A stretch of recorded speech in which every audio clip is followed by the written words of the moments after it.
Hi, my name is Jordan Bennett with Jordan Bennett and Associates at Keller Williams Realty, and I'm going to speak with you a little bit about divorce as it relates to real estate.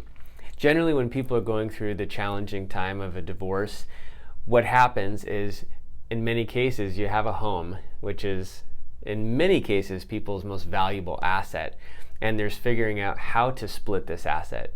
Real estate is not a liquid asset like a stock where you can sell it and have your cash the next day.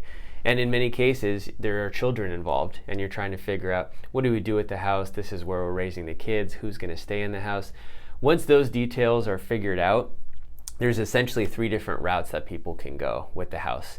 One is that if one party wants to stay in the home, happens to be cash flush, and the other person wants to be cashed out, it's simple. The person who has the cash and who wants to stay in the home writes a check to the other person for half of the equity or whatever percentage they agree to, and end of story.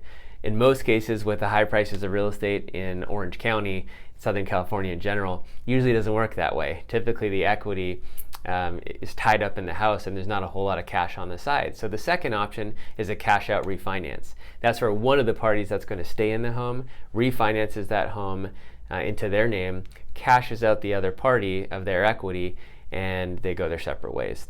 The third option, which often happens, is the one person who's trying to qualify to refinance the home in their name can't qualify on their own, and now that home, in order to split the equity in the property, has got to be sold. That's where I come in a real estate sale as it relates to divorce.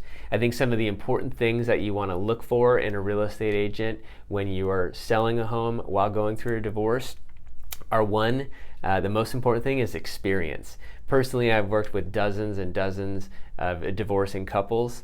I have a certified real estate divorce specialist designation, which means that I'm more in tune. While I don't practice tax or law, I am more in tune with the legal, tax, and financial implications of selling a home during a divorce. Another thing that you want to look for is somebody who is highly communicative, because in a regular situation, it's hard enough communicating with married couples.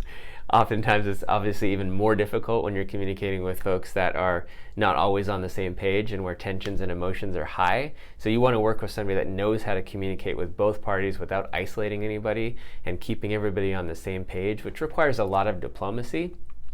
The other thing you want to look for is somebody who's creative, because there are unique challenges that can come up during a divorce real estate sale that wouldn't come up in a standard real estate sale, and you need somebody to be able to navigate those challenges and obstacles effectively to get you to the finish line and make what is already a very challenging and tenuous situation as seamless and calm as possible.